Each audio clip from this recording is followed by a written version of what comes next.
Okay, why don't we get started? Unfortunately, my headset got unplugged after plugging it in to charge it last night, so I don't have use of the headset. So I'm going to stay closer to the laptop this time so that we have audio. So today's the last class meeting.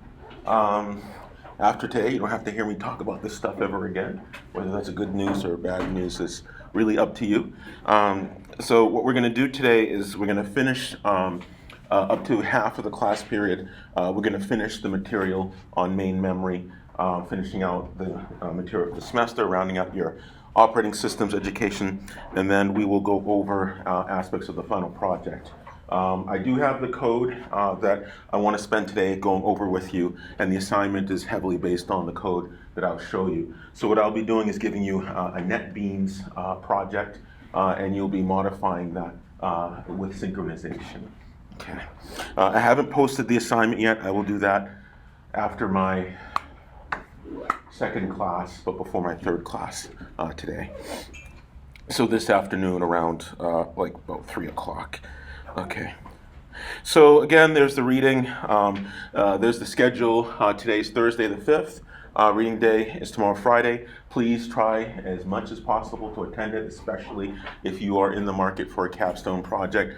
During the scheduled final exam period, which is on December 12th, Thursday, a week from today, from 10:30 to 12:30, we'll be meeting for you to give presentations about your final project, and then the project itself, all the material, the code, the slides and report will be due on Friday the 13th at 8 p.m. Please note the 8 p.m. is not 11:59 and 59 seconds. Okay, any questions about this? No?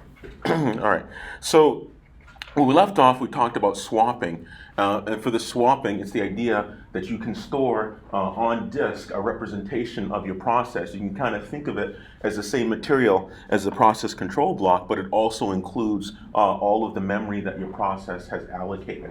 And if you think about it, your process has allocated a lot of memory, then that's a lot of information to push onto the backing store. And so in some cases, when you're making the decision about swapping a process, it's actually more detrimental to swap out certain processes because you also have to scrape all of that memory that the process has allocated and then send it across the bus, across the I/O channel onto the disk device. And that can be a very expensive, time-wise, an expensive operation because it's a lot of information that you have to traffic in.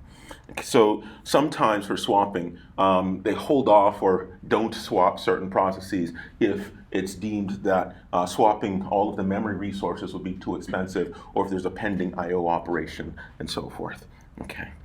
So this is a view of swapping, and we have the operating system, we have our our user space and main memory, and of course you might have one or two processes. You swap it out, you swap it back in.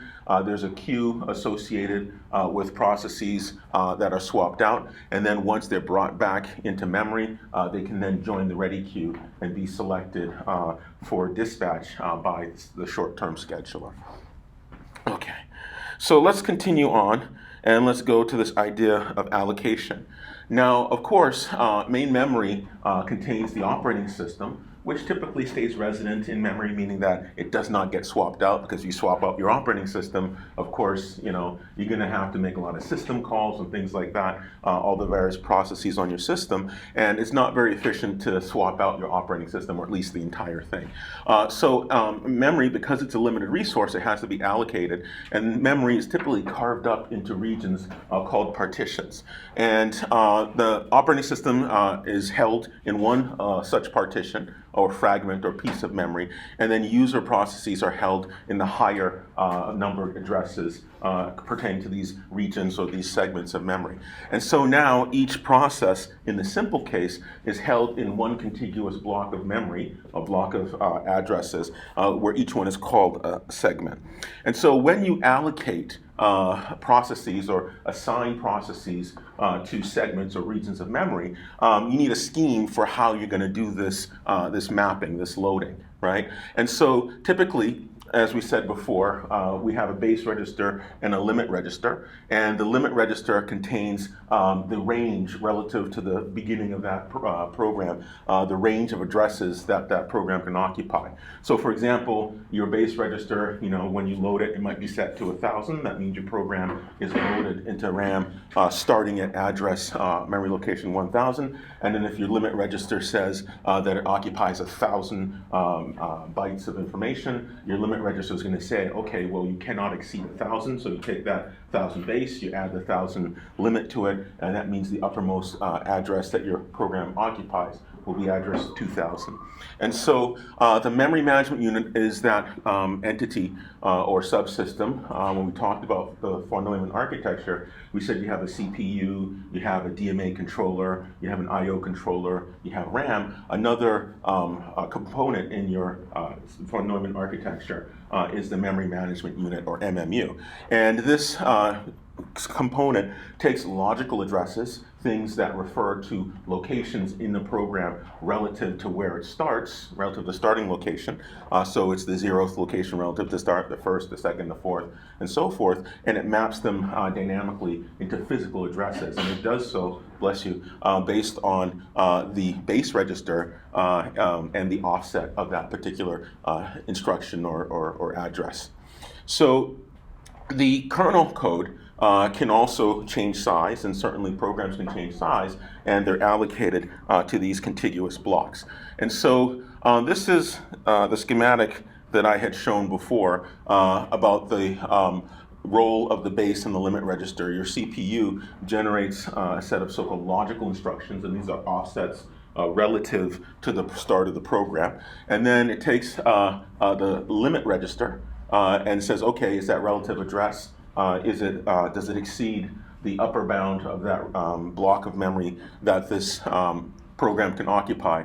And then it looks at the location register, and then once it says, all right, well, you've accessed a valid address, let me turn that into a physical address, and now go to memory and fetch it wherever it really is, right? And so you have this checking associated with these segments, and it's similar to what we talked about before in that it uses the base and the limit register, only this time around the base register is set to the start of the segment where this particular program happens to be loaded. And so it's just like before, only that now we've chopped up memory into pieces called segments, and then when you load a process into, bless you, into memory, you're loading it into a particular segment, therefore allocating that pre-sized, if you will, block of memory for use by a particular process. Okay, any questions about this? Does that make sense? Okay, I don't know why I didn't get my clicker.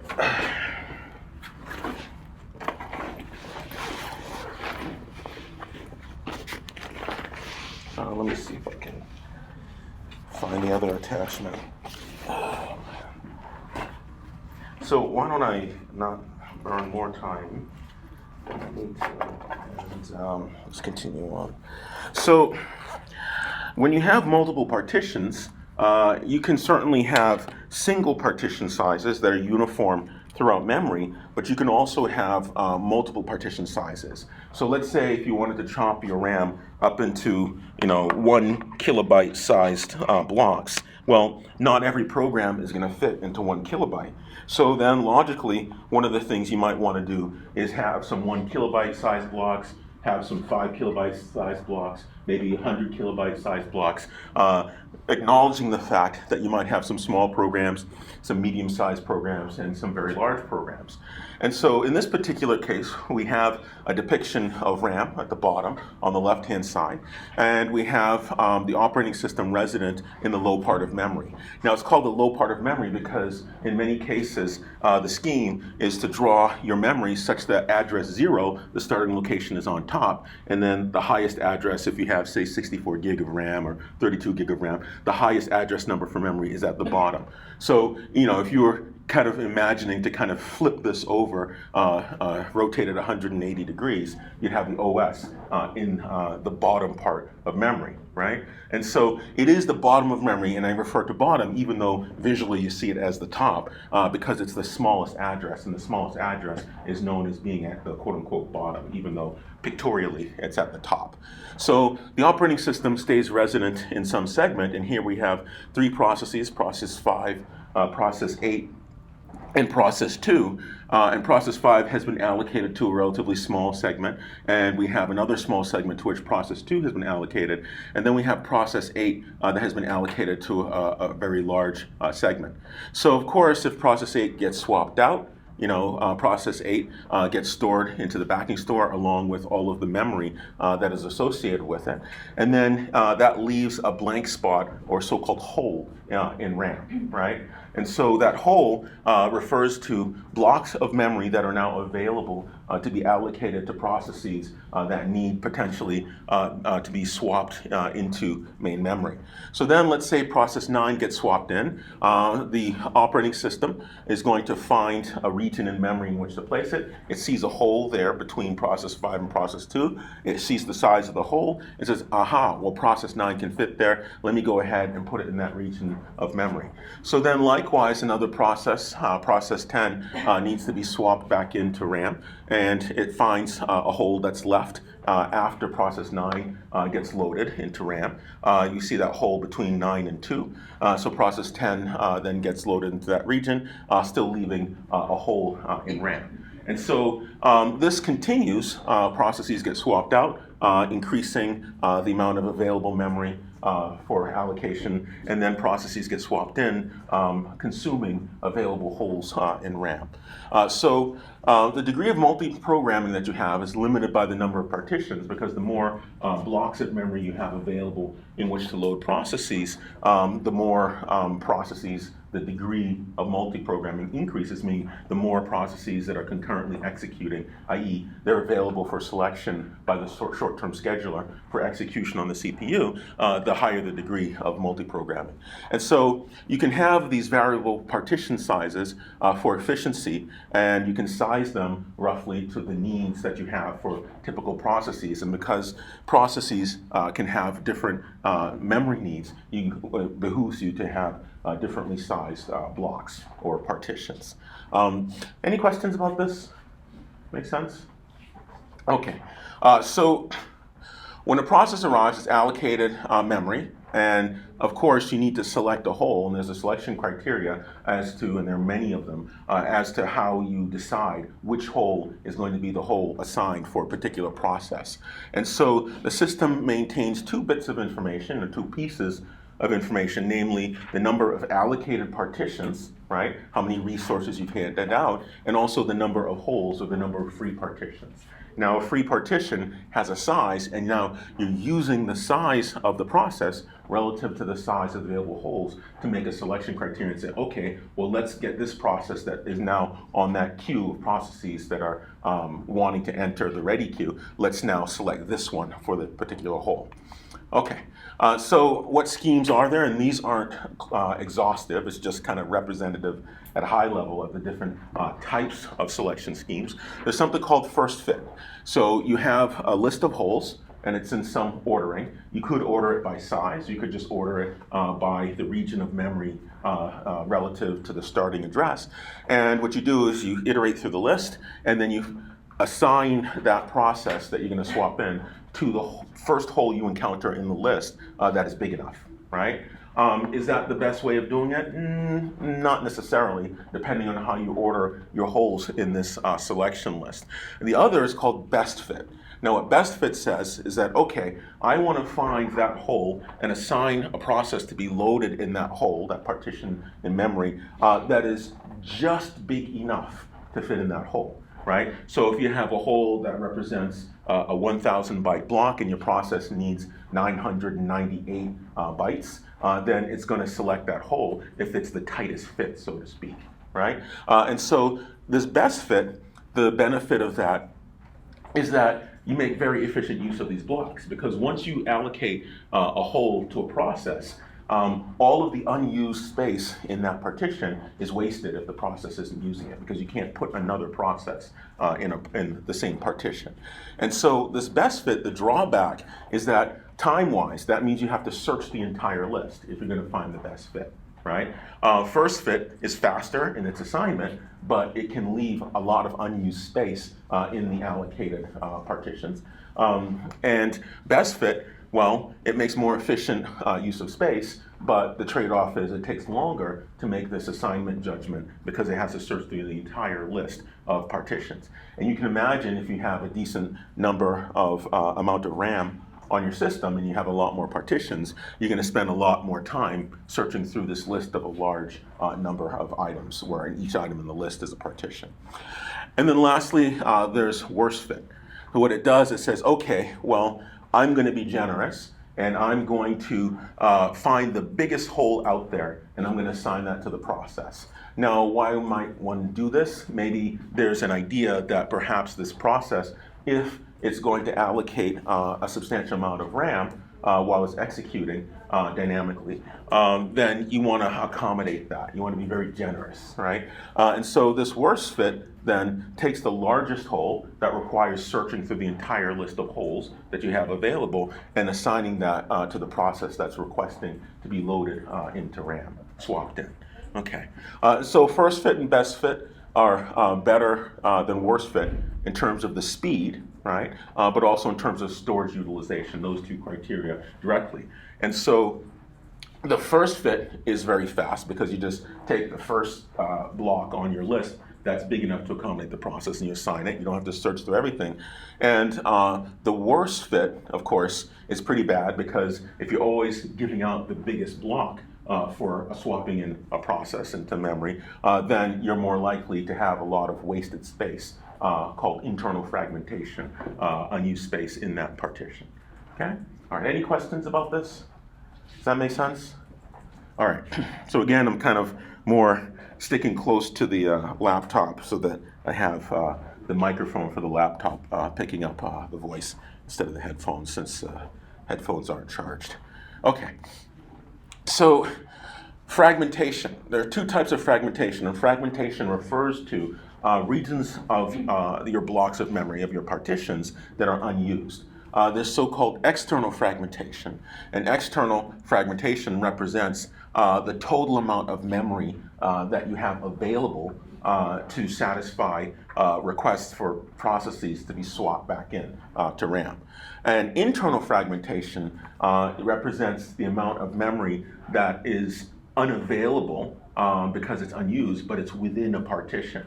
And so when you have internal fragmentation, there's nothing you can do, right? And your best strategy to try to reduce internal fragmentation is to try to make sure when you select processes for assignment to partitions, when you're swapping them back into RAM, you want to make sure that you have as little wasted space as possible. So that means you want to try to make it a very tight fit, meaning that the process's memory needs are just slightly lower than the partition size. Okay? All right. Any questions about this? And so sometimes in some systems you can run fragmentation. You probably, if you never have, you should, run something called disk fragmentation. And it's a similar concept. You're shuffling pieces of information around to free up blocks of wasted disk space. In similar fashion, that fragmentation happens in memory, where these blocks of wasted memory are those parts of the partitions to which processes have been loaded that are unused because there's extra space. Okay? All right. Any questions about this? Make sense? All right. So fragmentation, to reduce it, you shuffle things around. And of course, when you shuffle processes around in memory, you have to be careful because they might have pending I/O operations. And when you have an I/O operations, typically in modern systems, they make use of the DMA controller, direct memory access. And that direct memory access essentially sets up a transaction directly between the I/O device and some block in RAM, right? And so you can imagine for your network card, right? You have some data coming in from the network card, through the network card. And when it comes into the network card, the I/O controller for the network card has a buffer, and that buffer fills up, and once it's ready, the DMA controller then does a bulk transfer, a transfer for that entire buffer full of information directly into memory without using the CPU. And so if you have a process in RAM, of course, if your process is going to do something with the network, it's a network application, the first thing your process does is it says, okay, well, let me set up this transfer, let me allocate some memory, and then read from the network card. Now that reading from the network card, that's facilitated by the DMA controller through this bulk data transfer. And if you're going to shuffle a process around in order to reduce fragmentation, that means physically taking that process in RAM and moving it someplace else in RAM, copying it. And if you're going to copy it, well, what happens to that DMA transfer? It hasn't yet gotten the data from the network card, but when it gets the data from the network card, remember, it's told the network card, go to this logical address. Now, if you've moved the process, you've also moved the base register and therefore moved the physical address. And now this DMA controller, when it finally wakes up and unblocks and executes that bulk data transfer, it's assuming the old logical and therefore old physical memory address where the process started before it was moved. So you really want to be careful when you reduce fragmentation. You have to consider the fact that some of these processes that you want to move around to different segments or different regions of segments in memory might be in the middle of a pending I/O operation, right? So in general, kind of modulo this I/O problem, you can compact or free up more wasted block space in RAM by shuffling them around. But you do want to be careful about pending DMA actions, because the DMA controller, all it knows is when this I/O is ready, I'm going to copy it to that memory address. It doesn't know that you're now being moved around to make more efficient use, you being a process, to make more efficient use of RAM. Okay? All right. Any questions about this? Yes? What is the solution? Well, the solution is two things, right? You can either wait for the DMA operation to complete, or you could just say, okay, this particular process is off limits when you're trying to move them around to make better use of the fragmentation. So you have two options. Defer, wait for DMA to finish. So once DMA finishes, that memory now contains that data that has been transferred from the I/O device, and then you move that whole process. Or you say, you know what? This one is not going to be shuffled around for compaction. Only those that don't have pending DMA. So there are two different alternatives, and it really, which one is right? It depends on your system. That's an OS specific detail. Okay. All right. Any other questions? No questions. All right. So let's take a look at one type of allocation called paging, and we'll end with this paging. Let me check the time and go over the example 954. Bless you. So we said that the physical address space of a process, right? That physical address space, when we talked about loading a process into one of these blocks, these partitions, we referred to the idea that the process, the entire thing, has to be in one contiguous place. And the physical address space doesn't have to be contiguous, right? You can have regions of memory that are scattered physically around RAM, but the process thinks that it has one continuous block.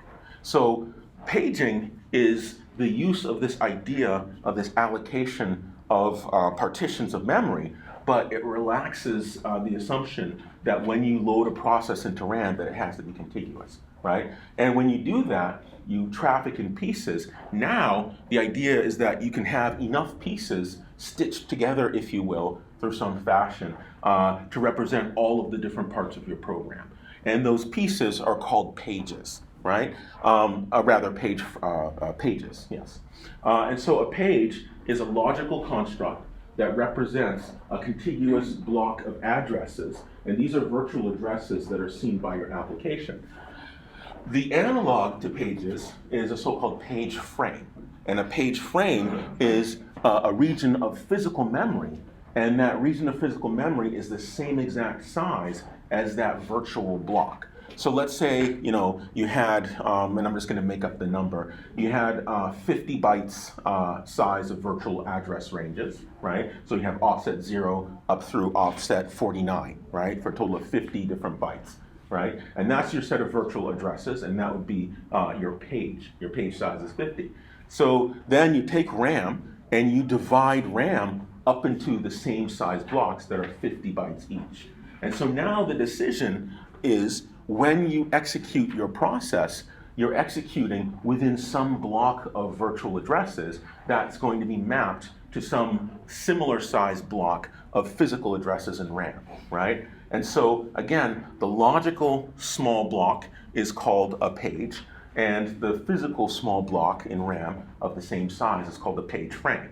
And so now the decision is, how do you map or load this page piece of the logical program onto the page frame? And that's called virtual memory, right? But paging is the basis or the mechanism for virtual memory, and it allows you to have different size blocks, but it's typically the case that you have similar size blocks. And in fact, one page is 4096 bytes on a typical operating system. And there's a system call that I can't remember that you can use to get the page size.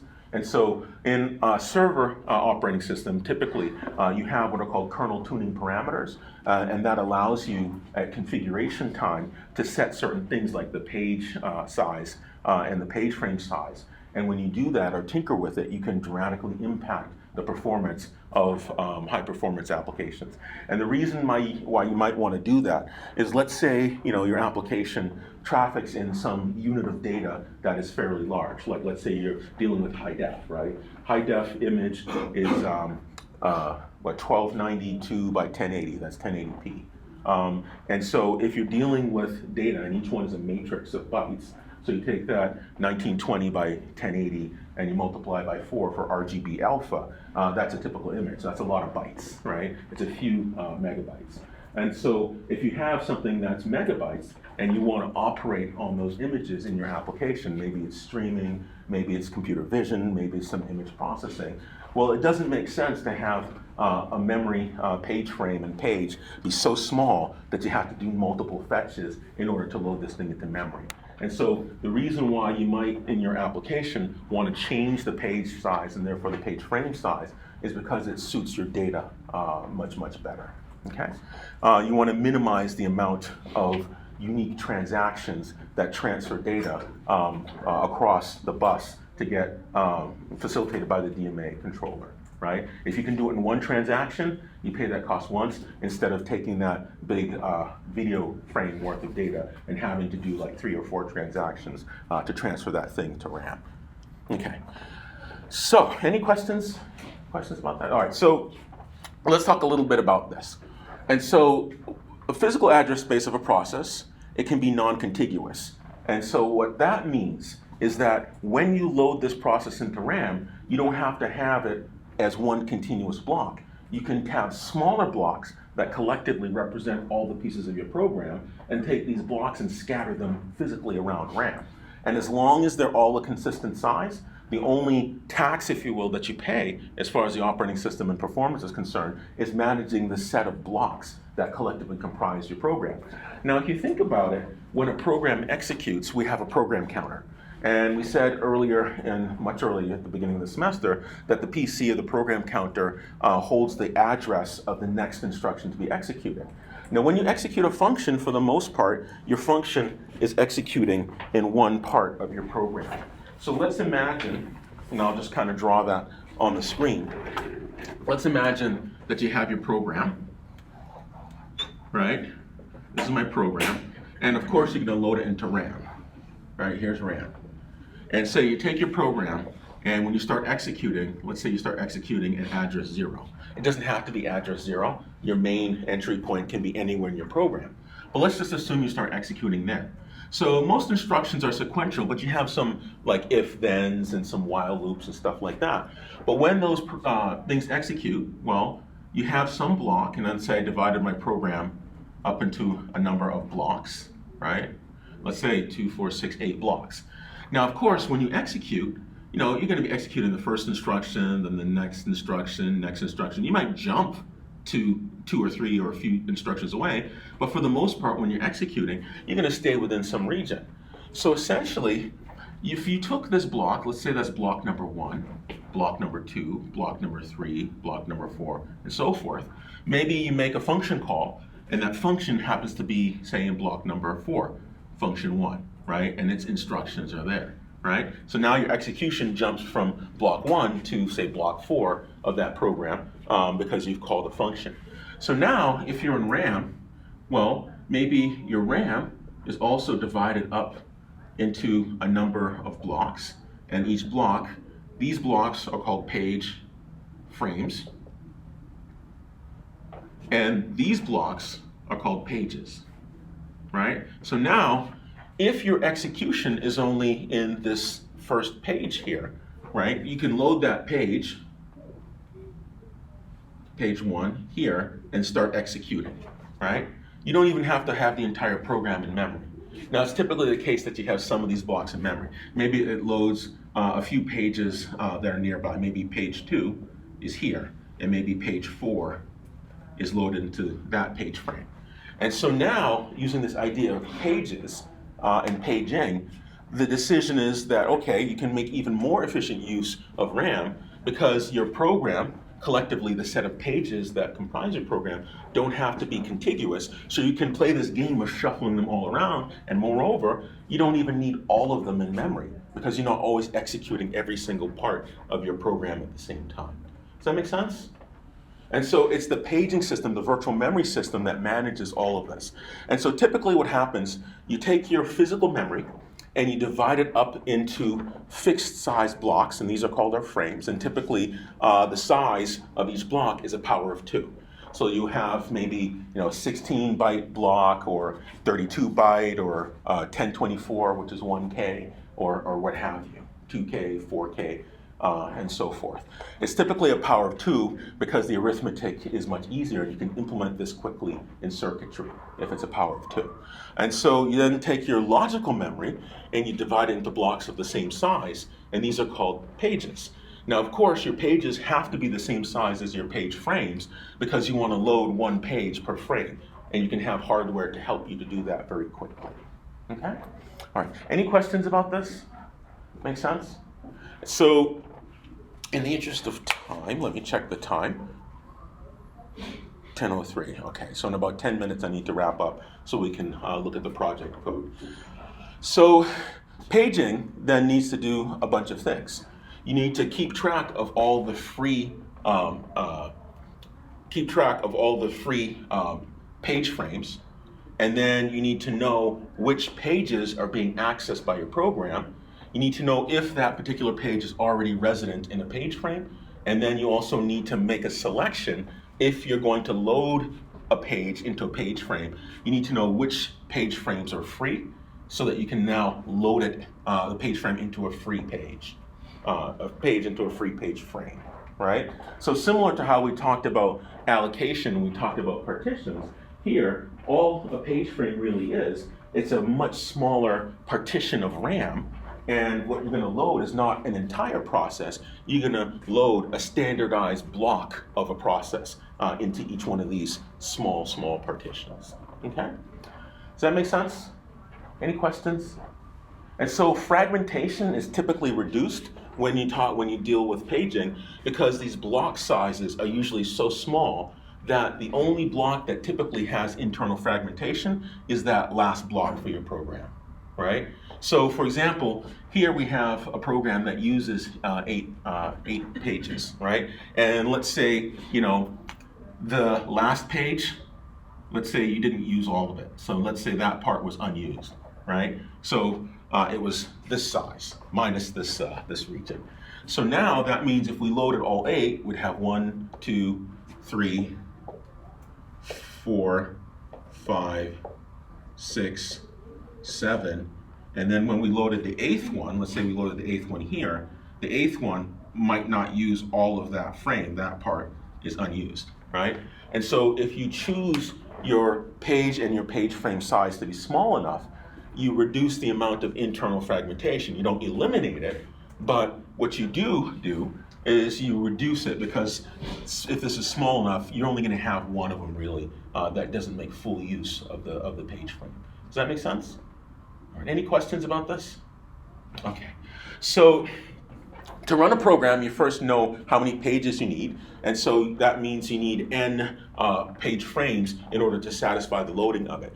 There's a data structure called a page table that manages all of this, and the backing store also is also split into these page size blocks. So literally, when you swap out a page from a page frame, you're taking this and storing it into the backing store, and the backing store itself is also chopped up into blocks where you can fit a single page in a single block on your backing store, right? And so it all ties together so that you don't have to load entire processes. You only load pages of these processes back and forth, okay? All right, any questions about this? Does that make sense?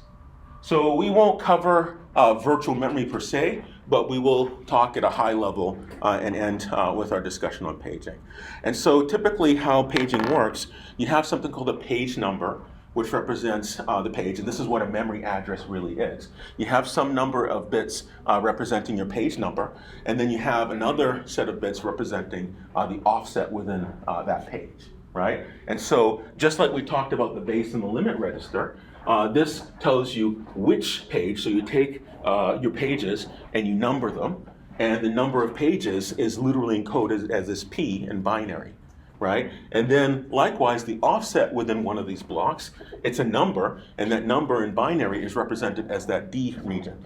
So when you talk about a so-called virtual address on your machine, you're dividing that address into a region of P many bits and D, the D portion, and that represents the page number, and it represents the offset. Does that make sense? And so an address, if you were to print out the value of a pointer, some of those bits represent the page number, and some of those bits represent the page offset. So for a given logical address, let's say in this case you have 2 to the m possible addresses, right, for your system. And if you look up the operating system, look at the chip spec, it'll tell you how big the address space is. That there are some number of bits, in this case n bits, are used for the offset, depending on the page size. And there are m minus n, the remaining number of bits is for the page number. Okay? All right. Any questions about this? No? All right, so this is the paging hardware. You have a page table, and this page number, the P portion, represents an offset into the page table, right? And what is stored in the page table is a offset, right? When we talked about the base and the limit register, it's a base rather that says here's a starting location in physical memory. So you take this logical address, a page number, and an offset, and then it maps the page number, indexes into the page table. Each entry of the page table contains the bits of a physical location of a page frame in memory, and then that offset stays the same, right? And so this paging hardware translates from your logical address using this page number as index into a page table where it finds a frame number, and then that offset stays the same. So here, if you talked about page frame 1, it'd be up here, page frame 2 there, page frame 3 there, and then offset D stays the same. And that's how that mapping happens. It's just like using a base and a limit register, only instead of these large blocks, you have these really small blocks, and these small blocks are page frames, and the page table handles that mapping. Okay? Any questions about this? It's a really fascinating concept. If you get virtual memory really well and you understand kernel tuning parameters, a lot of folks who do like high performance data center applications tinker with the paging and the file system and all sorts of stuff like that. All right, so one of the things you do when you install an operating system, when it says to format your swap partition, you're basically establishing all of those page size blocks for the backing store. Okay, so let me stop there. I'm not gonna go over this example because it's 10:10. I wanna give myself 35 minutes for going over the code for the final project. But this example, please read it in the book as a real example of page table entries and pages, and actually goes through examples of mapping from a logical address indexing to the page table to a physical frame in RAM. Okay, so I'm just going to scroll through, and then it also talks about how you associate the backing store with this all. Okay, so let me go forward, and unfortunately, we're out of time for this. I really want to make sure I spend half of the time on the project stuff. Okay, so any questions? All right. So let me end the show here. Those of you, has anyone used NetBeans before? No? Just wow, not that many. Okay. NetBeans is a free application development environment or integrated development environment or IDE. And these IDEs collect together a bunch of functions, if you will, within the software development pipeline to make it easier for you to write and deploy software, right? And so typically in an IDE, you have an editor that allows you to write code, right? Just like how you'd have like a word processor, you're going to have an editor that is specifically intended for writing programs. And in this case, NetBeans, it can you can develop applications in a number of languages, but in particular, it started out with Java, right? And so NetBeans is freely available. You don't have to use NetBeans, but I'm going to show you NetBeans. I mean, you've taken all data structures, right? And you do that in Java. So what did you use? IntelliJ or something like that? IntelliJ? Okay. Anyone use Eclipse or? Okay, so all over the place. Okay, all right, good. So this is NetBeans. So the concept of an IDE is not a new thing, right? Okay, so this is NetBeans, and I've put a NetBeans project on my Dropbox, and I'll be including that with the assignment to get you started. But you can just take all the Java files and just import them into a project in your IDE of choice. You don't have to use NetBeans, but I need to actually make one available because I can't assume that you have one already. And NetBeans is cross-platform, so it'll run on all the major OSs, Linux, Windows, and Mac OS. Here I am running it on Mac OS. So let's just get started with the code then. So I start out, and I have one module, three Java class files. One is called synchronization test.java. The other is called producer thread. The other is called consumer thread. And so I have them in a package, and it's the standard package naming where you have basically the URL of some entity backwards. So it's edu, desu.pmax, and that's just the package I chose. You can use whatever package you want.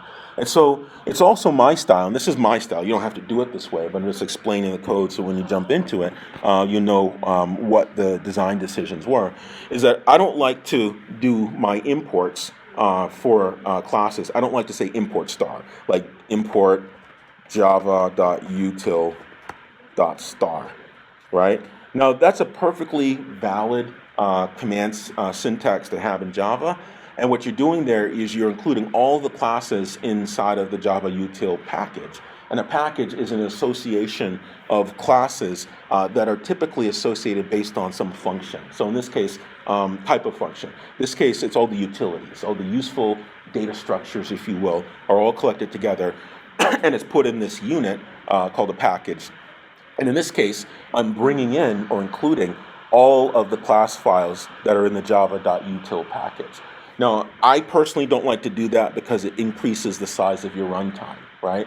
And so you might only need to use a handful of classes from java.util, but when you say import java.util star, right, your program, you can imagine a linker is going to take everything it finds and glue it together and include it with your program. And so my style is to take the individual classes that I need specifically and import them one at a time, right? But that's just style. Okay. So now I have my class definition, and this is synchronization test, and there's my main routine. And so I start the synchronization test, and remember, when you have an entry point in a program, this process has a single thread. And so if your process is going to create child threads, which you've found, that parent process, it can't go away. It has to hang around and wait for the children to terminate gracefully, right? And so typically it's the case in a parent process, when you do something, here it allocates that synchronization test instance, and then that test instance does its thing, and then the parent thread, it doesn't go away, it just goes to sleep for some amount of time in milliseconds, and that's controlled by this constant that I call sleep time. So the sleep time here is 1 minute, right? So it's 1,000 milliseconds times 60 seconds times 1, right? That's enough milliseconds to make 1 minute. So if you wanted to change this to 2 minutes, you just change that 1 to 2 to 3 to 5 for 5 minutes, and so forth, okay? So that's about the parent. So what does the synchronization test do? What it does is it implements a producer-consumer problem, right? And so the producer, recall, is going to add something to a data structure, and that data structure is a shared data structure, and the consumer is going to remove something from that data structure. And the thing that's going to be added by the producer to the data structure is a text string, right? So the producer's threads are going to take a text string and then add it to a data structure, and each consumer is going to go to that data structure, remove a text string, do something to it, and display it. Does that make sense? Okay, so let's take a look at what these producers and consumers do. So bootstrapping in the test, I create a vector. Now, if you've never done templates, right, in Java syntax, when you have a vector is a data structure, it's a growable array, if you will, right? You say add something, add something, add something, it'll keep adding it in FIFO order, and then you can now iterate through it and remove those things. And so I use the vectors here, and in the notation here, you'll see this bracketed expression with thread in it, right? That's a parameterized type. And so I'm enforcing there to the compiler, the Java compiler, that this is a vector that contains items. The only items this vector is allowed to contain are things that are thread instances, right? So that's just a niceism so that you don't have to deal with objects and check for your types. You're enforcing that this particular vector called producers, you can only have threads on this vector. So I use two different vectors containing threads, one that I'm going to use to hold on to references to the producer threads, right? And the other I'm going to use to hold on to references for the consumer threads. Does that make sense? Any questions? Okay, so now here's the critical section. The critical section is another data structure. It's going to be an array list, and that array list, it acts like a vector, right? It's a list that you can add things to and you remove stuff from, but the difference is this one is not thread safe, it's not synchronized, and it's going to be your job to add in the thread synchronization. Now, off limits, you can't change this to vector and say, I'm done, right? But you're not learning anything that way. And so you're going to be using condition variables, and that's what the assignment is, to synchronize, or serialize sometimes it's called, to make the access to the critical section orderly so that you don't get these threading issues, right? And I'll run it and you'll see exactly what it does. You're gonna have some weird values and it's gonna throw exceptions all over the place. So we have this array list, and this array list is a growable list. You can add to it or subtract from it in FIFO order, and it's only gonna contain strings, okay? So what do? When I construct my test, I have some number of threads. Right now it's 5. When I was testing it at home, I had 5,000. And that's going to be the number of producers and the number of consumer thread instances that this program is going to create. So in this case, it's 5. So I sit in a tight loop, and 5 many times, I add a new producer thread to the producers list and add a new consumer thread instance to the consumers list.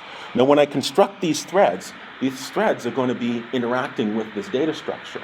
So each producer and each consumer is going to need a reference to this critical section. So you see here in the constructor here, when I say new producer thread, that constructor for producer thread, I give it two things. I give it I, which is just which producer thread I've created, so I give each one a number, right, so I can identify them. And then I give it a reference to the critical section, where a critical section is a reference to that array list, which is the unprotected growable array, okay? All right, any questions? That make sense? All right, so I do that. I add my producers to the producers list. I add my consumers to the vector for the consumers. I give each one a unique integer so I can identify it when I print out, and I give each one a reference to the critical section. So now I go back through again, looping through this list, and you'll notice here I say producers get I, right? So now I'm accessing. there's two different things in a growable list, whether it's a vector or an array. There's the getting and there's removing. Get says, give me a reference to this particular item in the list. Remove says, give me the reference, but also remove it, right? And when you remove it, everything else shifts. Does that make sense? Okay, so get and remove are very different, and it's really important to know that difference. So what I do is I get each producer thread, and I start it, so that gets it running, right? And in a separate loop, I do the adding, and then in another loop, I do the starting, right? I didn't do the add and the start together because I want to start them all at the same time, okay? All right, any questions? That makes sense? All right, so now, that's the starting, and each one, when it starts, it's going to call the run method, all right, because that's the contract for what it means to extend the thread, and that run method is going to implement the logic of what it means to be a producer and what it means to be a consumer. So then I have this other method in my test, and it's called cleanup, right? And what this cleanup is going to do, it's going to go to each producer, it's going to interrupt it, and a parent thread can interrupt the child thread, and then it's going to join that thread, wait for it to exit. Right? Now I have that join wrapped in a try-catch block because that's going to throw an exception. It's like, this thing was interrupted, right? It's letting you know that something abnormal happened. When you interrupt somebody, that's an abnormal thing to do because it didn't exit on its own gracefully. So I go through each producer and go through each consumer. I interrupt it as the parent thread running this cleanup, and then I join that child thread to exit gracefully. So now, in the main routine, first, any questions about that? No? No. So in the main routine of this synchronization test, let me check the time. In the main routine, as a parent thread, I sleep, and then once I'm done sleeping, this try finally says in this outer block that before you exit, this must get executed, right? And so what must get executed is this cleanup on that instance of the test, right? I run for some amount of time, and when the parent exits, all of the child threads, regardless of what they're doing, get taken down, right? And so I want to make sure before they get taken down, when the parent wakes up from sleeping and continues running, the parent's going to exit. Before it exits, I want to make sure it does a graceful cleanup in killing off all the child threads in the producer's list and the consumer's list. Does that make sense? Any questions? No? All right, so let's take a look at what the consumer thread and what the producer thread do. So let's first look at the producer thread. So the producer thread, it extends Java lang thread, and when you extend thread, typically to create your own thread, there are two ways you can implement it, and I chose to extend Java lang thread. So if that's the case, you need to override or redefine what the run method is for that thread, and that run method contains the code that this thread executes. So when you start the thread, start calls the run method, and that's where that thread executes and what that thread does. So here we have the producer thread instance class. It extends thread, and I have a bunch of variables here for your convenience. You don't have to use them, but they're there if you want to use them. And the constructor, I give it an integer, and that integer is unique to this thread, so when you print something out, you know which thread printed. And then I have that critical section. It's expecting a reference to that critical section. It's expecting an array list of strings. So when I say toString with the signature public string toString with lowercase 2, capital S, and string is a way that you can get a text representation of an object instance. So here, what it does, it takes the current time, which is the number of milliseconds since January 1st, 1970, called Unix epoch, and it takes a string, gets its name, gets its name, and adds to it the integer that it was constructed with, so you know which thread it was, and then it prints out the time, right? So it's just some string.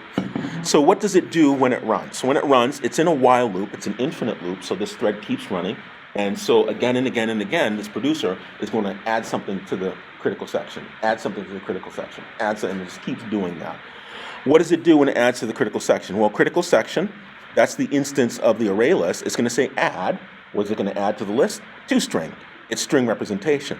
So each time it calls ToString, that time is going to be different, right? Because time goes on. It increases when you're talking about milliseconds since Unix epoch. And it's going to keep adding strings to the list, okay? So it does that in a loop. It keeps going, keeps going, keeps going. If there's some error, it's going to print the stack trace. So it's going to print the set of calls that happened that had some error, and there will be an error because this critical section is not synchronized, the access to it. And it's just going to keep going, right? Doing it again and again and again and again. Does that make sense? Any questions? So your task, it says access to critical section here. You're going to have to synchronize this, and you're going to be using condition variables to do that. Now, certainly you might need to change the constructor or add a different constructor. It's up to you. And I'll have that in the specification that I'll push out onto the Blackboard this afternoon. Okay. Any questions? No? So here is the consumer thread. That's the producer. So the consumer, remember, the consumer is going to remove something from this shared data structure. When I construct it with an integer, excuse me, so you know its name when it prints something out, and also gets a reference to the critical section, which is an array list of strings. Okay, so it also has a toString, right? And its toString just takes its name, its ID, and also the time, right? So let's see what it does when it accesses the critical section in its run method. So of course, when start happens in the test, it'll call the run method on the thread, and this thread sits in a while loop, infinite loop, and again and again and again and again and again continuously is going to do something. What is it going to do? It takes the critical section, and this is the access of the critical section. It checks if the critical section is empty. Is there anything in this list, in the array list? If it's not empty, it says remove the 0th item, right? Now it's zeros based list, so zeros pertains to the first item in the list, at the front of the line, so to speak. So remove the front of the line item from the critical section and get a reference to it only if it's not empty, right? Because if there's nothing there, you don't want to remove it, right? Okay, what does it do? If it has an actual item is not equal to null, right? What does it do? It takes that item, which is a string put there by the producer, and it adds to that string, concatenates its own string, its own message, right? So the producer says, hey, I'm the producer, here's my time, and then the consumer takes that string out of the critical section, out of the shared data structure, and adds its own message, and then prints it out, okay? All right, any questions about this? Does that make sense? All right, so it's a very simple task, but it kind of has the same structure as something you would do if you had a thread pool, and maybe instead of strings, they're incoming network requests, right, on the server side for a web application or high-performance server or something like that, right? And so let me run it and show you what happens. It's a little bit of a mess, and I don't know if you have profilers in NetBeans or Eclipse, in Eclipse or IntelliJ, but I'm going to try to show you. It's going to really kill my CPU, right, in terms of you'll hear the fan going because it's doing a lot of work when you profile, but we'll see how that goes. So let me clean and build, and let me debug it, and when I do the debug, what I'm going to do is I'm going to set a breakpoint here inside of the consumer thread, and I'm going to set a breakpoint here inside of the run method of the producer thread. Let me do it the while loop instead of inside, so I don't. All right, there we go. So synchronization test. So I did that clean and build, and so now I'm going to debug the project. So I debug the project, and all of a sudden, all right, so now I have the breakpoints file. Oh, no executable. Are you serious? All right. So let me change the breakpoint, producer and consumer. And you'll notice here, all these threads on the side here, right? I'm creating 5 producers and 5 consumers, right? So the threads are really there. The threads are really running. I hit the breakpoints. Let me just go ahead and continue on each side. Continue, all right? And so it's running. If I were to go into the profiler, you'll notice I have 10 threads running. Now these thread numbers, 0 through 9, that's assigned by NetBeans. That's depicted by NetBeans, right? That's not the ID I gave it, but you have 10 threads running, 0 through 9, right? I have 5 producers and 5 consumers going. You can hear the fan on my laptop going crazy. Let me attach a profiler. So profile the project, and let me configure the profiler to monitor my threads. It'll collect the data, which is a pretty heavyweight thing to do. It takes a while. But if I look at my output, the user program's running. It hit the breakpoint very quickly. And you'll see, eventually, I got it to break on my home machine, but maybe the laptop has better thread support. But if you set the number of producers and consumers up high enough and sleep the parent process long enough, very quickly you'll see out-of-memory errors or other things that will just break when you run it. It's hard to reproduce precisely. Let's see. Let me not profile it because I want to show you the profiler because it's interesting. And there we go. So there you have some output now. So what's happening is something funky is going on. The consumer is getting stuff, but it's not getting a chance to add its message, even though it really is implemented, because that state of the array list is unstable. But you'll see here the producer threads are adding their messages. And what's happening is, because this array list is not synchronized, the moment the consumer's thread is trying to get something, the producer thread is writing over, right? And you'll see array index out of bounds errors because the array index goes crazy, because when you add something, the size of the array changes. When you remove something, the size of the array changes. So if you try to get something and address 0, right? Somebody does a remove, your address goes from 0, it's decremented, and it goes to negative, and then you get the negative, and then you can't have a negative index in an array. So it really is a classic implementation of the issues that you would have when you don't have synchronized data structures, access to this array list of strings in the producer-consumer scenario. Does that make sense? So I only have it as 5 here.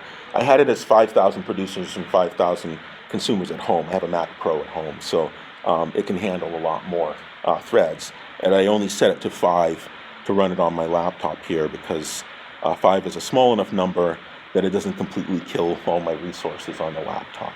And so part of your assignment will be to tune this to taste. And let me stop this computation. And let me get rid of this window. And this time I won't run the profiler. But let me try the synchronization test, and I'll end with this. Instead of, I'll sleep for 1 minute, and maybe I'll say create 200 threads each. So 200 producers, 200 consumers. So let me save that, and let me clean and build the project. And then let me try running this again, and I won't set any breakpoints this time. No breakpoints, no breakpoints. Synchronization test. Let me debug it. Debug project. And here's my output. So you'll see here in my debugging window, I have a lot of threads. It's not showing you all of them, but you'll see thread 0, thread 100 something, and you'll see now these error messages, array index out of bounds exception, all sorts of issues happening, right? I get array index out of bounds, eventually I get out of memory error, and you see there's a real problem here because it's not synchronized, right? Now, of course, maybe I got lucky with 5 producers and 5 consumers that it was good enough, but you still had bad values, right? And here you see all these exceptions here. All right, any questions about this? Does that make sense? So your task will be, and I'll specify it on this afternoon, I'll push it onto Blackboard. I'll give you a copy of, or a link to a Dropbox link of for the NetBeans project, and it'll have the code there. If you're not using NetBeans, just pull out the Java files and insert it into the IDE of your choice. But it will be to use condition variables to synchronize the access to this array list critical section. Okay? All right. Any final questions? No? Okay, so we have about 9 more minutes. I have no problem ending early. So with that, we're done for the semester.